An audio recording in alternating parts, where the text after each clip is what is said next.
जिस परिवार में भगत सिंह जी ने जन्म लिया, वो परिवार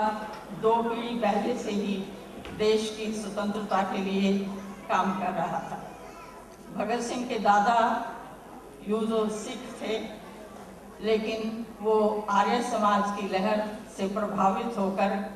स्वामी दयानंद जी के दर्शन करने के बाद और उनका भाषण सुनने के बाद वो आर्य समाजी हो गए थे। घर में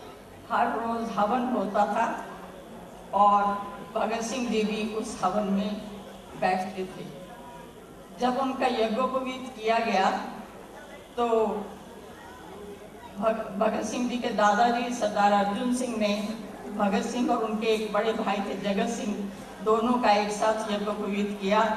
और ये कहा कि मैं इनको देश की सेवा के लिए अर्पित करता हूँ। भगत सिंह की 7-8 साल की उम्र में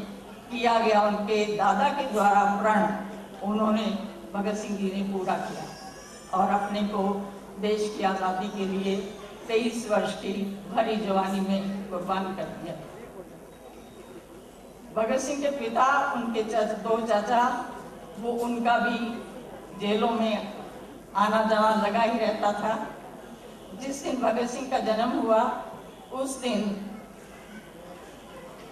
उनके पिता सरदार किशन सिंह और उनके छोटे चाचा सरदार स्वर्ण सिंह जेल से छूट करके आए,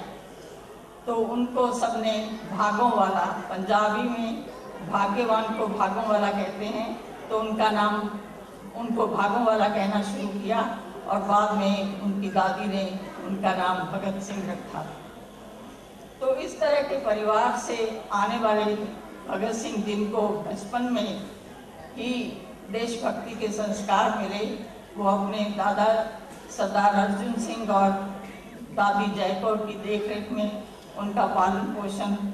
10-11 साल की उम्र तक प्राइमरी शिक्षा समाप्त करने तक हुआ। उसके बाद भगत सिंह अपने पिता और माता के पास लाहौर में आ गए,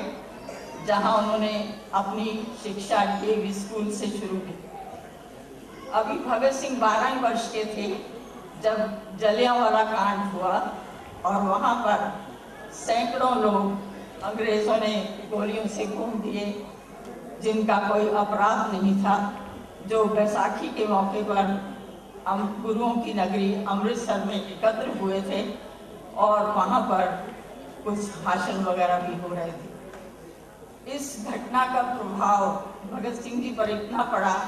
कि 12 वर्ष की आयु में वो अगले दिन स्कूल ना जाकर लाहौर से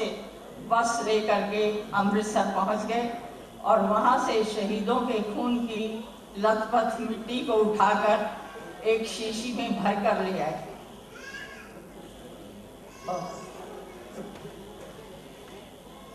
और उस शहीदों की मिट्टी को उन्होंने घर ला करके रखा, उसको हर रोज नमन करते थे और फूल चढ़ाते थे। तो